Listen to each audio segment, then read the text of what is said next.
What does the public want? What does the public want in music? Town meeting tonight. What do you want in music? What do you like in music? America's town meeting of the year gives its salute tonight to old New England, which gave us Thanksgiving Day, and the American town meeting itself. We are assembled here in historic Town Hall in New York City for a novel discussion, a town meeting on the subject, what does the public want in music? Now, what could be more appropriate than to imagine ourselves transported to the library of a famous and widely loved New England character, Professor William Lyon Phelps, Billy Phelps, as he is affectionately called by his students and friends.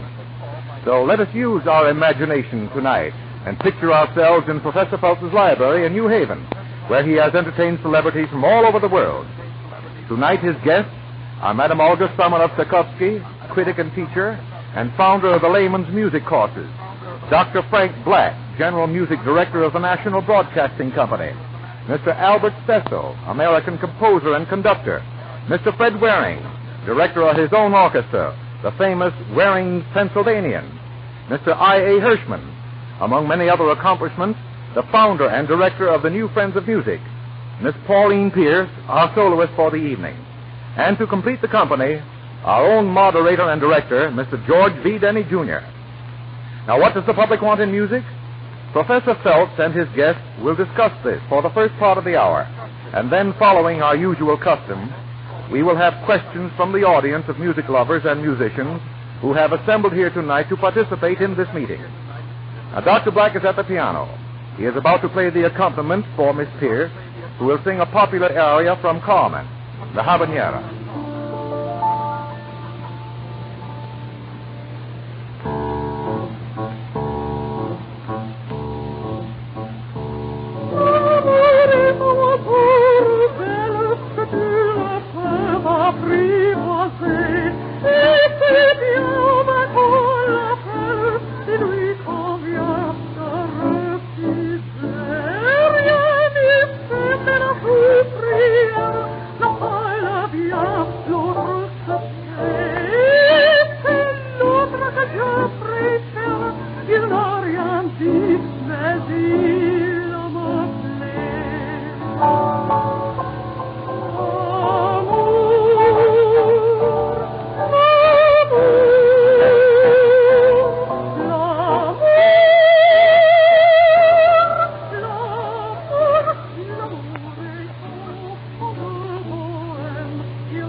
Now, that lovely music that we just heard is an example of great music that is at once popular.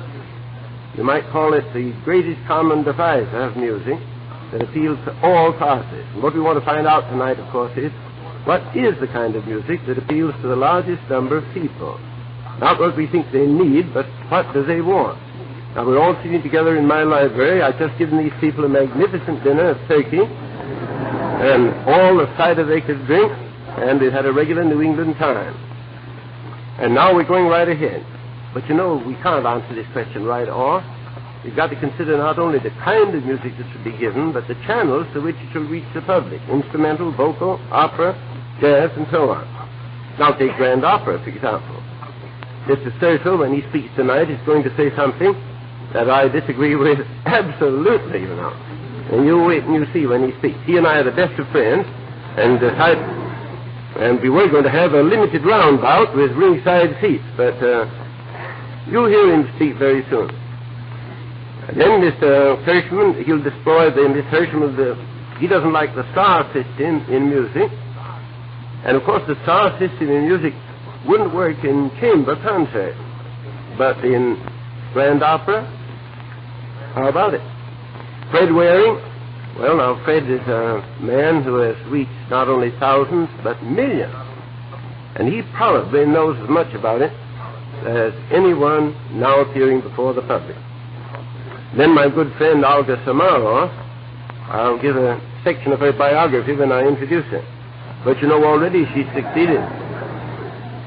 She succeeded already as pianist, as teacher, as composer, critic, and founder of the Lehman's Music Corps.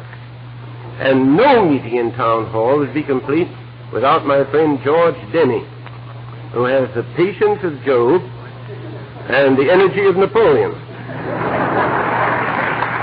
He has the energy of Napoleon because he's put through this town meeting, and he has the patience of Job because he's heard me lecture many, many times. Now, I think, first of all, you'd like to hear from my friend Frank Black. As you all know, he is the director of Music Over the Air. And I take the greatest pleasure in calling upon Frank Black now to start this discussion for us tonight.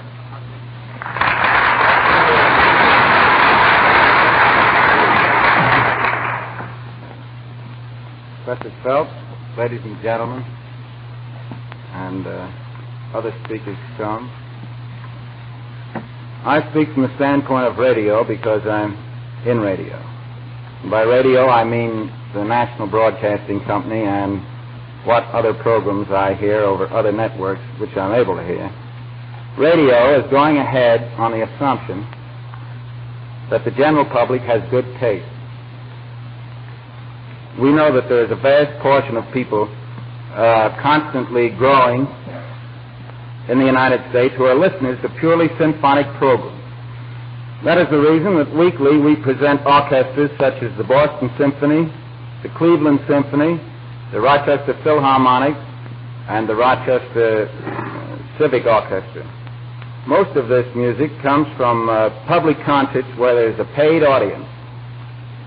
We also know that there's a great audience for popular music, and when I say popular music, I don't mean five-piece so-called jazz bands. I mean organizations such as Paul Whiteman's, Fred Waring's, Rudy Vallee's, and not alone this type of organization, but others who play exclusively for dancing. The music for these organizations is orchestrated, it's orchestrated as carefully, sometimes better, than some symphonic conductors that I know. We also broadcast opera from the Metropolitan Opera House in New York, from San Francisco, from Chicago, and by shortwave from the finest opera houses in Europe. We present a great deal of so-called classical music, semi-classical music. That is, the pieces in short forms and the salon type of numbers. These by serious composers. We perhaps do not broadcast as many modern works as the musical snob or sophisticate would like us to broadcast. You know that even 15 or 20 years ago, the New World Symphony was old-fashioned music to the snob. But the general public doesn't think so, because if they did, they'd stay away from the concert halls when that symphony is being played. And I don't think that the musical snob has the least idea of what the people want, what the public wants. So I think we can disregard the sophisticate in music. Regardless of the amount of mail we receive saying, why so much of that horrible jazz, I find that the amount of popular music broadcast is about the same percentage as that which the general public hears outside of radio. In other words, the majority of concert goers attend one concert weekly, perhaps two. And aside from that, they hear mostly popular music in hotels, in public dining rooms, theaters, nightclubs, and in their own homes. Last season, music comprised between 65 65 and 66% of the total time on our network. Of this 65%, assuming that that's now 100%, opera provided us with about 3% of that total. Classic music occupied a fifth of the total. The dance music occupied a little more than 1/4 of the total. The balance was either the so-called semi-classic or light type of music, such as comic opera selections, art songs, and so forth. In other words, not popular songs and not symphony or opera repertoire. There are just as many bad performances of works in the classic repertoire as there are in those of the popular field. I personally would rather hear a good performance vocally of Old Man River than a bad one of Earl Caney. And I think the public would, too. We are long past the time when people should sit in respectful silence and listen to a mediocre performance of any of the well-known classics. In the first place, the public is beginning to know when the performances are bad. The radio certainly has pointed the way to the concert hall in a great many things. For a vocalist, it has put great stress on diction, or more properly, enunciation. People no longer want to go to a concert hall and hear a fine voice only. They want to hear the words, because they have become accustomed to hearing the words of a song over the air. Therefore, if a singer's diction is poor, his life in the concert hall will be short. This is true of popular singers as well as leader singers. Radio has acquainted the public with the best in serious music, and unless they are reasonably sure of hearing good performances of works, they stay away from the concert hall. Mail is one of our most potent indications of public taste and its wishes in the matter of programming. However, it is not the only way of finding out what the public listens to. There are such things as surveys made by telephone and house-to-house canvassing, which are also good cross-sections on the subject. I do not agree with a group of musicians who claim that radio should be like a doctor who feeds his patients only what he thinks is good for them. It's too easy for them to turn the dial. I also think that the person who writes a letter saying, "Why all this jazz?" or another who writes, "Why must we have to listen to that or this modern music?" that these persons do not consult their radio schedules and their newspapers. After all, if there's something going on in which you're not interested, there are probably millions of others who are enjoying it, and you should tune in at a time when you can hear what you want. Thank you.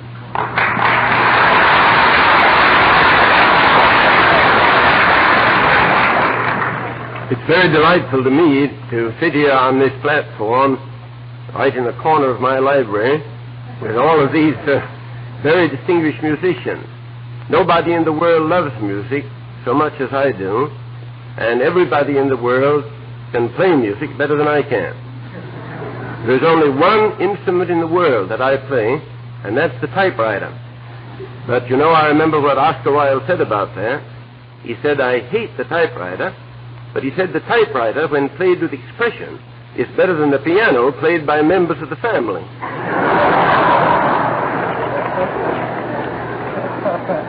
The first thing I do when I get to heaven, I'm going to learn to play the piano. And I invite you all the people that are now in my library, and all the invisible audience listening in, I invite you all, 1 million years from tonight, the millionth Thanksgiving we have in heaven, to hear me play the piano with an accompaniment of 1,000 harps. Now I'm going to call on my dear friend, Mr. I. Hirschman, because he is a miracle man. He is the most austere form of music known to the world, the farthest removed from the lowest order, the music that appeals to the highest order of real highbrow is, of course, chamber music. And this wonderful man has made chamber music popular. In talking about other things than that, just tell us how you did that, Mr. Hirschman. We'd love to.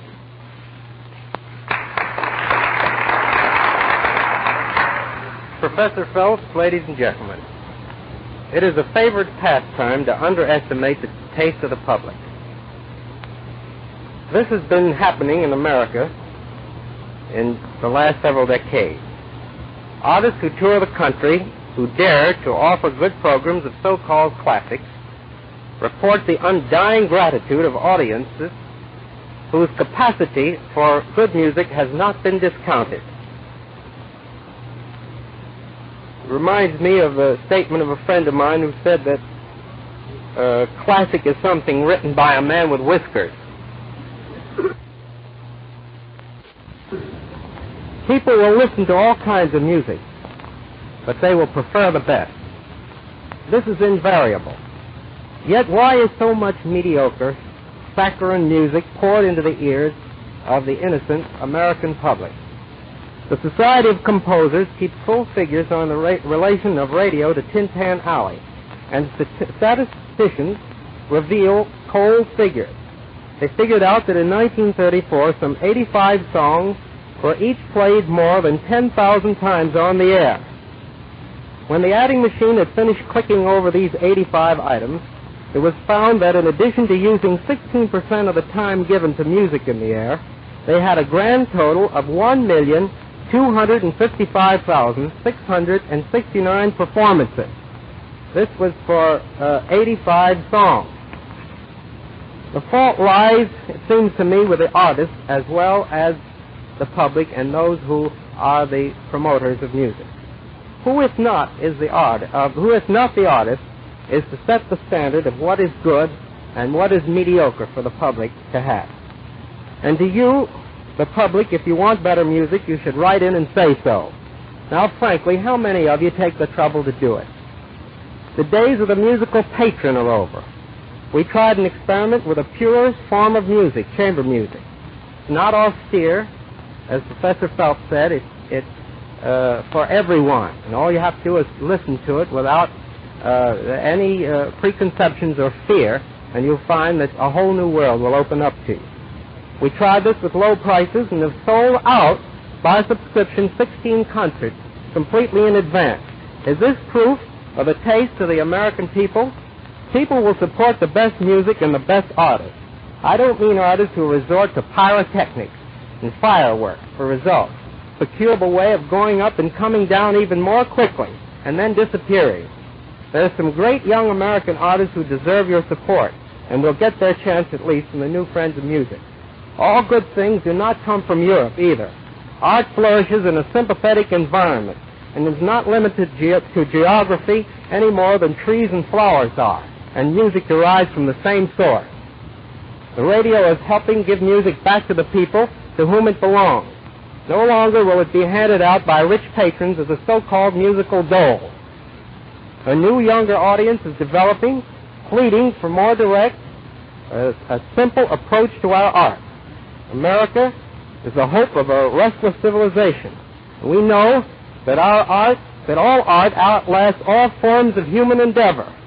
And only from the arts have we been able to reconstruct the past and to set a pattern for the higher life for the future.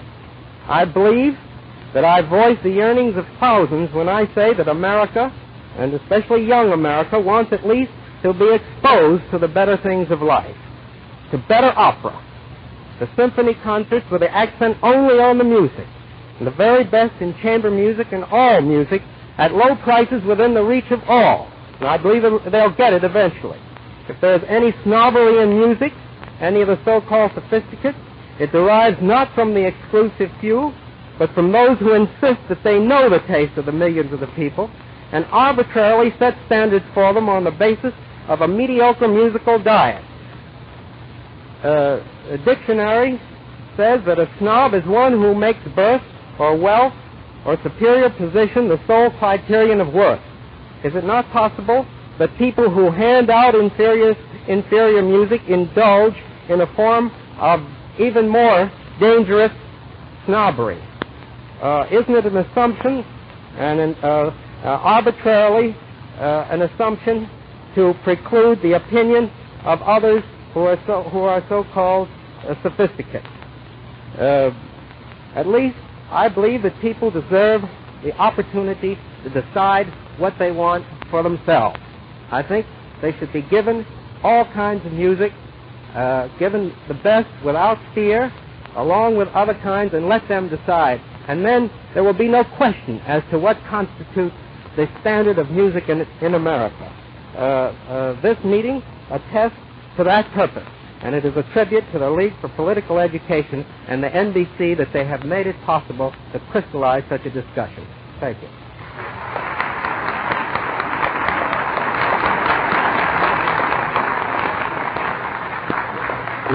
You're a brave man, Mr. Hirschman. I wish you were on the Yale faculty with me. For the job of a teacher, of course, is not to give people what they want, but to give them what he thinks they need, which is a very different thing. You know, I'm exactly the right person to preside tonight, because we're going to discuss everything from chamber music to jazz, and I'm exactly the right person because I love the highest and the most splendid forms of music, and I love a brass band and a pipe and drum corps and almost anything. I'm very proud of the great scholars on the Yale faculty, and I'm very proud of one of my pupils, Rudy Valet. And I'll tell you why. Because he has reached millions and millions of people by his own genius and by incredible energy and work. Not only that, the man who's going to speak to us now, Fred Waring, stands in very much the same position, having audiences of millions that he entertains with delightful forms of music. And did you know, he is the great-grandson of the founder of Penn State College, so that 4 generations of scholarship, somewhat diluted, are now in his veins. And I'm so glad to introduce these people, because all the highbrows think I'm a lowbrow, and all the lowbrows think I'm a highbrow. Now, come on, Fred, and it's tremendous curiosity to see you. So many people have heard you. Thank you, ladies and gentlemen. And first of all, let me thank you, Billy Phelps, for the very kind imaginary invitation to your imaginary library. And thank you for that generous portion of imaginary Thanksgiving turkey. And let me first remind you, before I get into any kind of a discussion, that I am primarily not a speaker, and I didn't bring my banjo. I'm supposed to be a leader of an orchestra, and that could even be questioned. However, I'm here to take part in a discussion, what does the public want in music? And I shall do my very best to tell you not what the public wants, but what I think the public wants of us. Because I don't think I would dare go much further than that. It has been my experience, 18 years of the experience in music, professionally, it has been my experience not to tamper very much with the public's wants, but to experiment and find out what they have liked that you have given them, and continue to give them what they like, rather than try to educate them. Professional musicians, I believe, are in a very, very dangerous position if they attempt to educate the public. The education should come in the primary grades and their early schooling. Then if they learn to like any particular style or type of music, well, that's what they're going to listen to. But as I say, in our own department, we attempt to give what we think the public will like to hear us do. And we base our judgment on experience of years before visible audiences who have watched as well as listened to our rendition of music. And once we have discovered what we feel is a good formula for ourselves, we try to follow it out. And we don't think, in fact, I believe the opposite, we don't think that any audience likes the same music of different artists. In other words, what they would like of us, they might not like of Paul Whiteman or Rudy Valet or other bands in our field. And I should call attention to the fact that I'm not doing very well, that I didn't prepare an address. I'm talking from notes and from having listened. I think you're fine. Go right ahead. Thank you very much, sir. I'll be after the real drumstick now, after this is all over. That was Billy Phelps, ladies and gentlemen. Now, first of all, Dr. Frank Black mentioned the musical sophisticate and the musical snob. Those people are strangers to me. Of course, I know very little about the sophisticated music. I mean, I see a green light. Does that mean go ahead? There's a green? Just 1 minute. I have 1 minute. Well, I can't say very much, so I won't even go into that, except that the social sophisticate seems to like the very low-type music. Now, we have found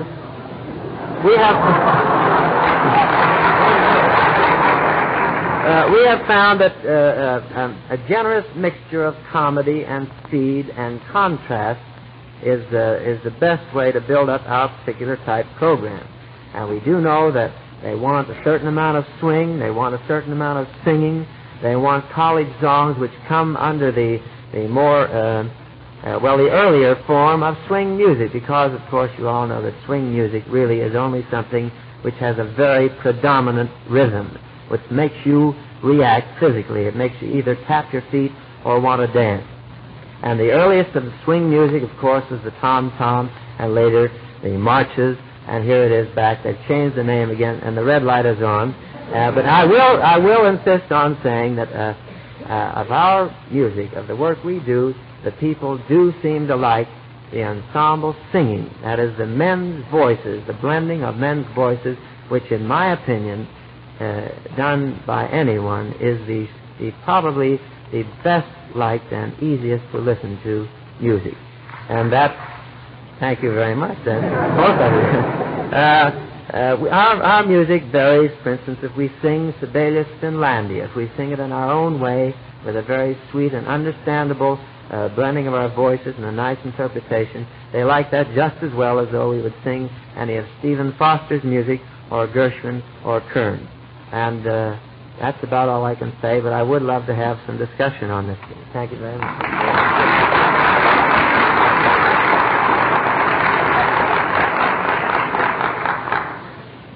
Next thing I'm going to say to you sounds like a horrible lie, but honestly, it's the literal truth. Use your imagination. My imagination has always worked overtime. But this is no imagination. I just said that the speaker who just addressed you so beautifully is the great-grandson of the founder of Penn State College. But Olga Samaroff, whom I'm going to introduce now, is not only the great-granddaughter of a Yale graduate, but when she got her degree of the Doctor of Music from Pennsylvania, she got it exactly 100 years to a day from the time her great-grandfather graduated from Yale. And not only that, but she's a lineal descendant of Abraham Pearson, the first president of Yale in 1701. Now, with all these great-grandsons and great-granddaughters around here, I'm beginning to feel young again. I was not present at that. Only in imagination. Like the turkey. I carved the turkey myself tonight, so I got just what I wanted. Well, I was the youngest of a large family, and I always got the back of the neck. It's taken me a good many years to get it up. Now then, the first time Olga Samaroff appeared at Yale, I got her there. There was a tremendous snow blizzard. Terrific. 3 feet deep. And Woolsey Hall, holding 3,000 people, was jammed to the doors while she played the sonatas of Beethoven. But she can talk and she can play. In fact, I never found anything that Olga couldn't do. Come on, Olga, and tell us how you do.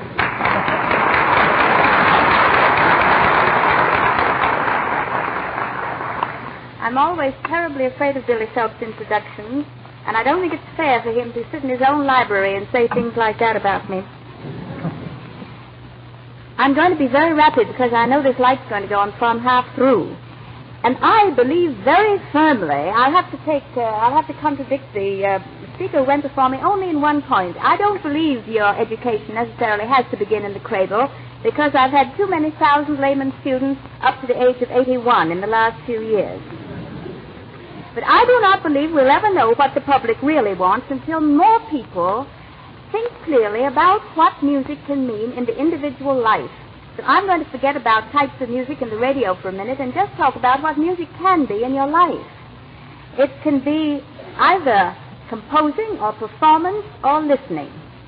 Now, of course, we hear a tremendous lot about music as an outlet for the emotions in performance.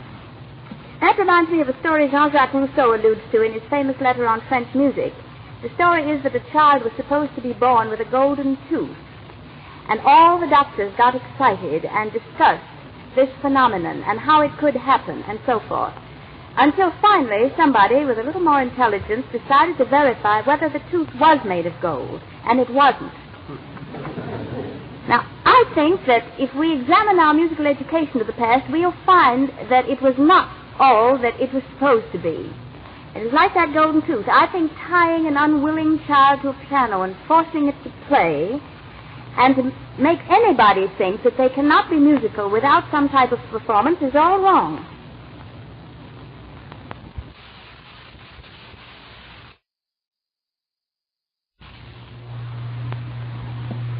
If you regard it merely as an outlet for the emotions, let us stop and think what we would think of letting a child that had excess energy spend it in throwing brickbats at paintings and sculptures.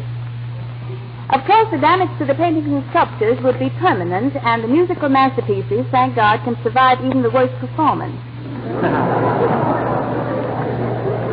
But let us stop for a minute and see whether the taste of the performer and his attitude towards music and his possibilities in music survive that kind of performance.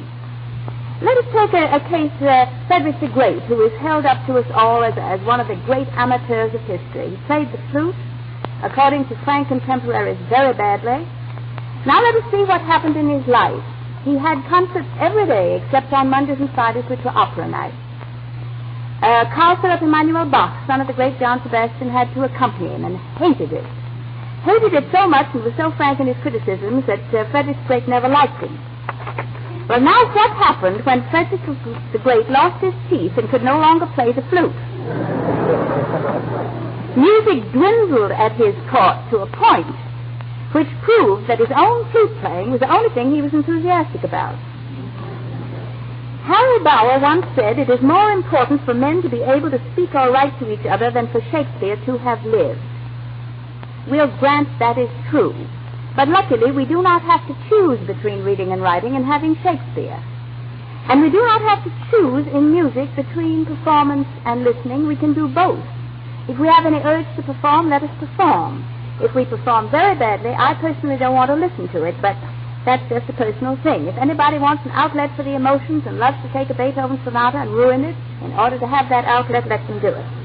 But my great point is that the intake of music in everybody's life, and I don't care how well you play or how well you sing or how well you do anything, the greatest thing in your life is really the experience you get from music, whether you produce the sound yourself or somebody else produces it. And in order to have that experience, you've got to be an active listener. And in order to be an active listener, you've got to develop yourself. Because after all, my dear friends, Beethoven had to develop himself, and Paderewski had to develop himself. Every performer and every composer who ever lived. Why should the layman say, "I don't have to do anything"? And why should we ever say that we don't need to understand music? We hear when the sound reaches our consciousness. We don't hear without that consciousness. And the way our consciousness functions is what is going to make us have some idea of what we want in music. And only then will we be able to know it. If you only have certain types of musical experience, you can't possibly know about the others. In a book that I wrote called The Layman's Music Book, I think I made a point in saying how enormously personal listening is. Someone else can compose music for you. Someone else can perform music for you. No one on earth can listen to music for you. Music is like nature. Nature has wildflowers. Music has folk music. Nature has gay moods. We have popular music.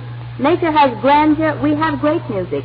Nature has weeds, and we have bad music of every type. Why be limited to want any one variety of music exclusively? Why not train yourself to listen actively and be able to detect the best in all types? It seems to me that is what we It calls briefly for station identification.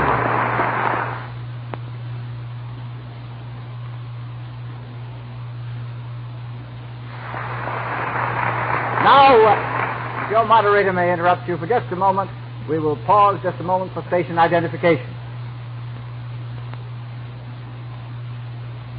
Professor Phelps, the meeting is now in your hands. I'm glad after that moment of silent prayer that I can go on.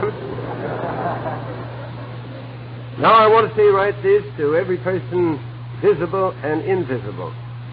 I am awfully sorry for most of you. Awfully sorry. Because most of you were born after 1880. And if you were, you missed the greatest 10 years that the world has ever seen in the Metropolitan Opera House and in the operas of the world. The collection of singing birds right there in the Metropolitan Opera House in New York from 1890 to 1900, I don't need to name them, but they were the greatest the world ever saw. I was younger then. I used to go down here and take the midnight train back to New Haven, get there at 2:30, get up at 7 o'clock and teach my courses. And, you know, one day I felt a little seedy in the morning, and I said to an undergraduate, I said, is there anything worse than taking that midnight train to New Haven? Yes, he said, there's one thing worse, and that's missing it. Now, I could talk about that opera all the rest of the night, but wouldn't these people murder me on the stage if I did? The next speaker is Mr. Sturso, who is a great conductor. And he's going to say something that, while I like him, I probably shall not agree with what he says, but I believe that the truth should be heard. Come on.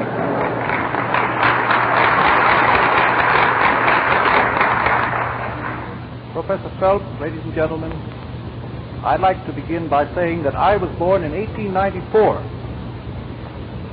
I'm very grateful, though, that I've had a chance to live in the days of Lawrence Tibbett, John Charles Thomas, Rosa Ponsell, Charles Kuhlman, Helen Jepson, and Gladys Swarthout, to name a few of our present stars of the Metropolitan. One of the most arresting phenomena in the American musical scene is the newly awakened interest in opera. A significant sign of the times is to be observed just around the corner at the New York Hippodrome, which is filled one part of the week with enthusiasts of that fine old American sport, boxing, and the rest of the week with grand opera fans. Our symphony orchestras and music festivals are introducing stage performances of opera to their subscribing audiences. The Metropolitan Opera Association has found it profitable to present the spring season at popular prices. It is not necessary to go into all the causes behind this rebirth of opera enthusiasm, but I find a clue in accounting for this new interest in a description of operatic conditions in the time of Monteverdi some 300 years ago. Until the year 1637, opera had been a spectacle for princes alone. The popular feeling then was that opera was a dying form of musical art.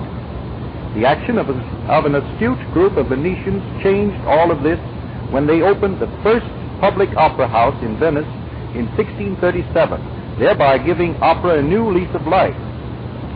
A problem which is somewhat peculiar only to opera patrons in this country is the question of whether opera should be given with the text in the original language. It might interest you to know that other countries at various times were called upon to cross this bridge. Musical history tells us of a controversy that raged in the time of Mozart as to whether music could be sung in any other tongue than Italian. Mozart settled it by composing the Magic Flute in German, thereby paving the way for the glorious German operas that were to follow. In London, Handel was having indifferent success with his 53 Italian operas until Gay and his Beggar's Opera gave him the idea of using an English text for his oratorios. With these works, Handel not only restored his fortune, but carved for himself a place among the musical immortals. The present custom in Europe is to present opera in the language of the audience. I have heard Tristan in French in Paris and Carmen in German in Berlin. European audiences assert their right to understand the meaning of the word and plot, as well as the music.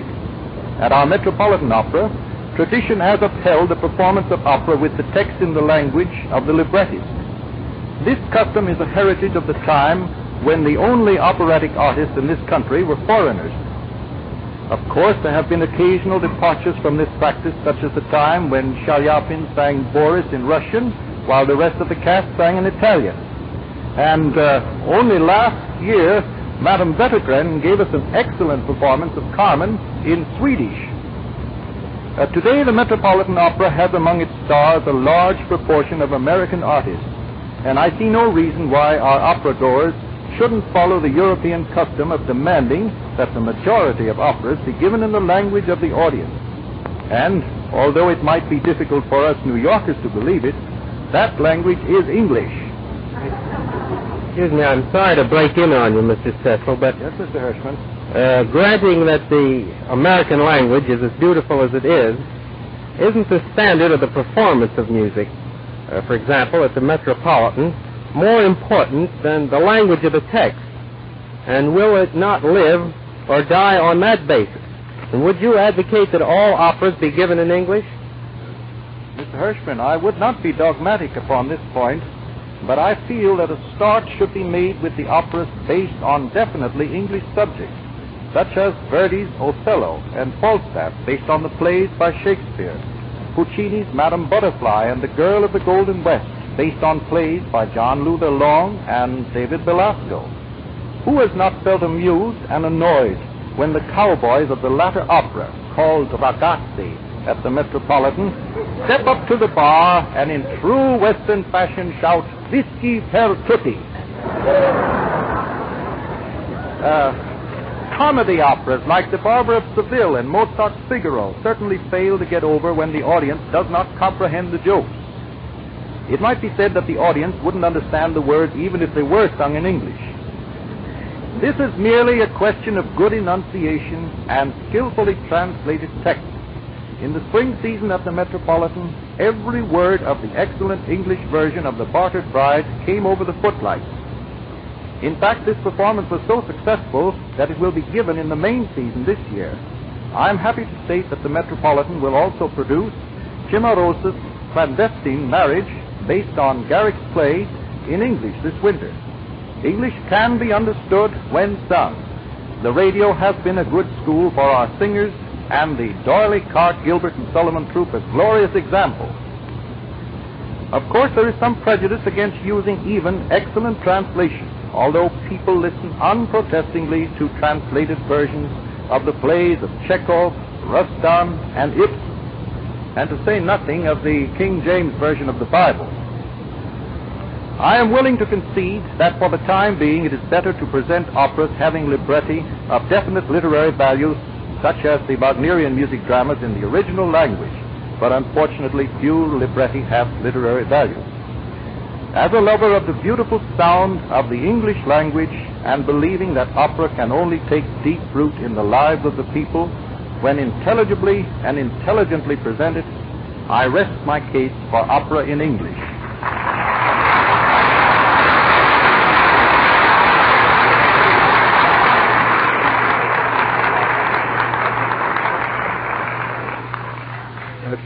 Thank you, Mr. Cecil. I'm delighted to hear so able a presentation. And I mustn't take up time, but I'll simply remind you that I heard Jean Beresca and Emma Ames and the greatest singers in the world sing Wagner in Italian, and they were not satisfied.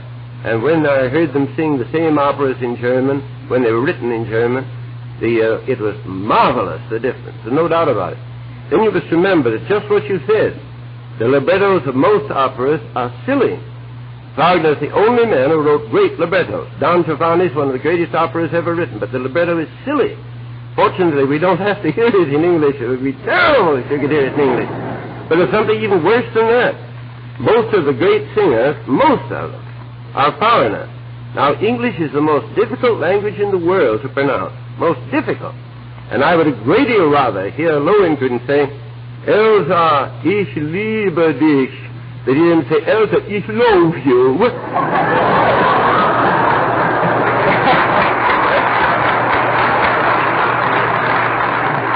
Professor Phelps, we could go on with this discussion for a long time, and I'm sure that there are a great many questions that you people here in your living room would like to settle among yourselves, but I think we should let the audience in on some of this discussion.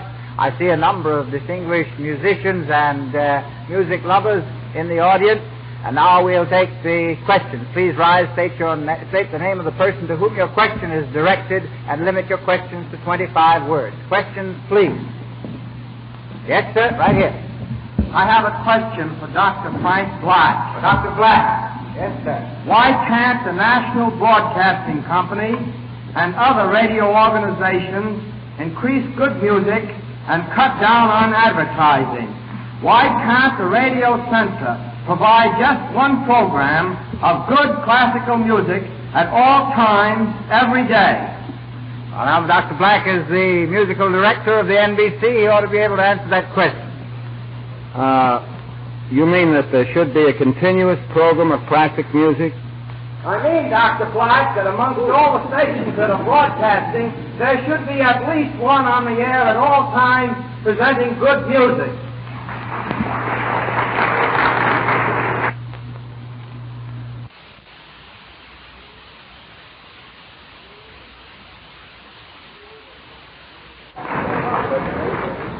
True that the ideal radio program all over the country would be a different program on every station at all times, so that no matter where you were, you could listen to it.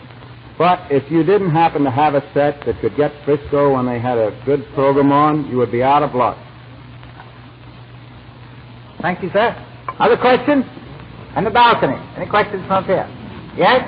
Balcony? I'd like to recommend Dr. Black also. You want to ask Dr. Black a question, too? I'd like to know Yes? Dr. Black. Yes? I'd like to know if there's a place on radio, much of a place, for modern American music being written today. Not jazz, Ruby Bloom, Bertie Grofay, even Cyril Scott. Yes, there's plenty of room for that type of thing. As a matter of fact, we have done a great deal. I personally have directed a great deal of it on the air myself in the last 5 years. Last Sunday, a week ago last Sunday, I gave a performance, an hour's performance, with 3 new works, one by Grofay, one by Hans Spielek, and one by Russell Bennett. Very serious works, but not symphony. Okay, thank you, Dr. Black. Now, here's a question that came in by telegraph from Chicago, from the Albany Park music class of the AEP, Adult Education Project. It's addressed to Madam Samaroff. Has there been any increase shown in the interest of music since the adult education music classes have been functioning? Well, I think that one thing is very significant. The layman's music courses collaborated with Dr. Sokoloff and the WPA last year, and one of our people went down to Florida and stayed there for several weeks, I think 6 weeks or 8 weeks. I was in Europe. I'm not quite sure of the length of time. One net result of that undertaking was that the legislation in Florida put back music in the public schools. Professor Phelps, here's a question for you. Professor Phelps, what is your understanding of jazz? Isn't jazz just a lot of noise? Well, you know, I'd like to pass that question along, but I'll tell you the most terrific definition of jazz I ever heard. Percy Grainger, who I think is the greatest genius of any kind that ever came out of Australia, I heard him say... Yes, and I know Jack Crawford, too. But I heard him say that all Beethoven did was to jazz Bach. And what do you suppose he took as an illustration? He took the Waldstein Sonata, my favorite sonata of Beethoven's, and said that lovely melody in the first movement was nothing but jazzing of Bach. Now, if that is jazz, then I'm going to pass the question to somebody else. Mr. Waring, how would you like to have a crack at that question? What do you say about jazz? Frankly, I don't know what jazz is, and I doubt if any modern musician today knows exactly what jazz is.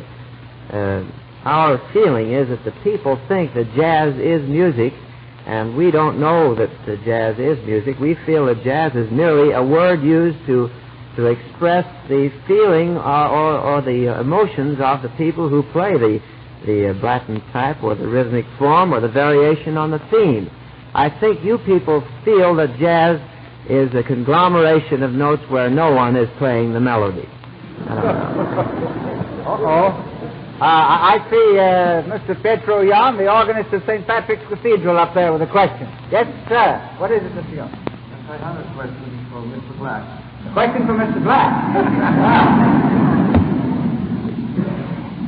By many radio stations, I have been told that classic organ music is not wanted by the general public. Yet, in all my concerts from coast to coast, capacity audiences have shown more enthusiasm for classics than any other kind of organ music. I would like to know. Yes, why not have classic organ music on the radio? Or the radio. Yes. No, I think that you're right in that. I think there should be more classic organ music on the air. There's a great deal of unexplored organ music which has not been done over the radio. I'll tell you why. Every town that has a radio station thinks that their own organist in their own town is the best organist in the country. When we want to broadcast over our chain a fine artist, we may have the people in that town say, well, we have an organist here who is a good organist, and we have a good organ, and why not do it ourselves? Well, they're not equipped to do it. They're not acquainted, most of them, with the finest in organ music, but that's what we're told. Mr. Hirschman, here's a question that's been handed up. I'm afraid it's phrased in rather insulting form, but I'll read it just as it's phrased. What can be done to keep the audience awake during chamber music?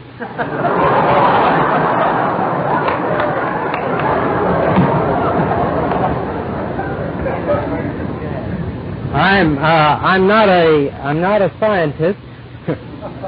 As a matter of fact, I'm only a businessman. The trouble with the bad start the chamber music got was, I think, based on the name. A lot of people think if they listen to chamber music in the chamber, it's something to put them to sleep. Now, I would suggest to this person that he come to the next concert of the New Friends of Music, and it'll keep him awake plenty. Mr. Waring, isn't the radio killing a lot of good music by overplaying the better-known selections? Well, by the better-known selections, I presume you mean the better-known popular selections, and I do agree that overplaying of these songs does kill them. And that is proven by the fact that sheet music, which is the only means the publisher has of knowing how well the people like his music, the sale of sheet music today is less than 1/10 of the sale of sheet music before radio. I hope that answers the question. Any other questions in the balcony? No? Yes? You have radio right up there. Madam Staccato. Yes. Louder, please. The Grand Opera or in the movie. What's that? Mary Garden, I think, working with Methodist in mind. Did you want to know what about more Grand Opera in the movie? Potentialities. Yes. What are the potentialities for Grand Opera in the movie? Well, I don't think anybody knows yet what the potentialities are, but personally I think they're very great. I don't see any reason why, if the sound films improve acoustically, why Grand Opera couldn't be given in a very marvelous way, and I think it's going to be, probably in English.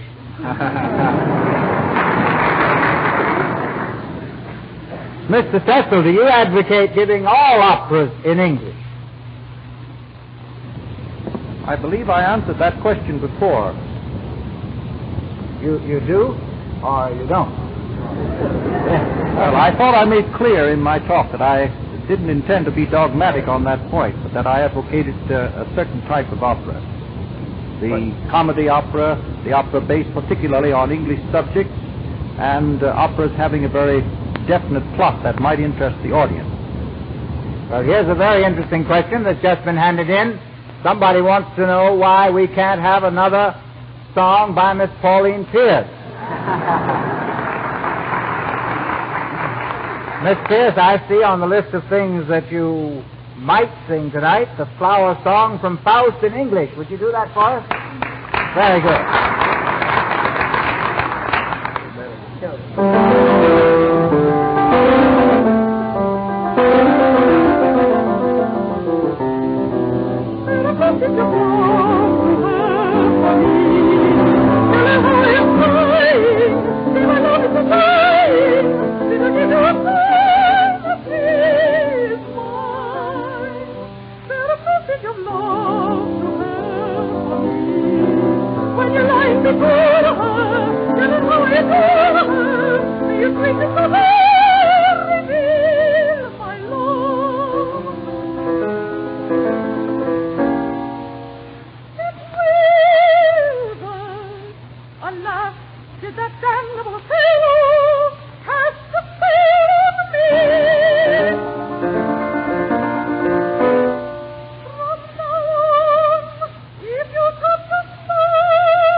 Professor Phelps, now why doesn't the Metropolitan have such singers as that?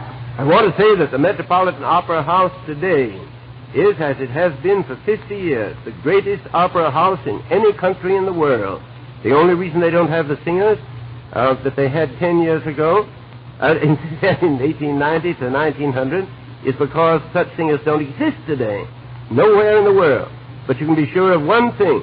New York is the musical capital of the whole world today.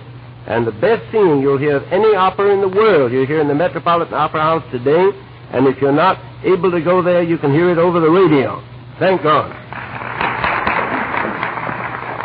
Thank you, Professor Phelps, and thanks all members of your guests in your imaginary living room who enjoyed your imaginary dinner. And thank you all members of the audience. Well, I hope you had a very real and not an imaginary dinner. And now we're going to turn the microphone over to Mr. Lois Havrilla for the announcement for next week. Mr. Havrilla. Thank you. And now, as we bring our discussion to a close, we'd like to know if you would like to have a copy of tonight's broadcast, complete with questions and answers. And if you would, send your request, together with 10 cents in stamps or coin, to the League for Political Education, 123 West 43rd Street, New York City. May I repeat that address for you? The League for Political Education, 123 West 43rd Street, New York City.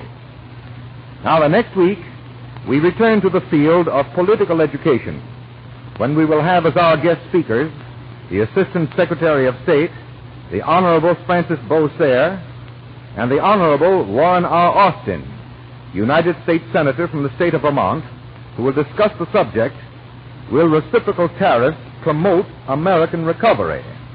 Will reciprocal tariffs promote American recovery? I'll meet next week.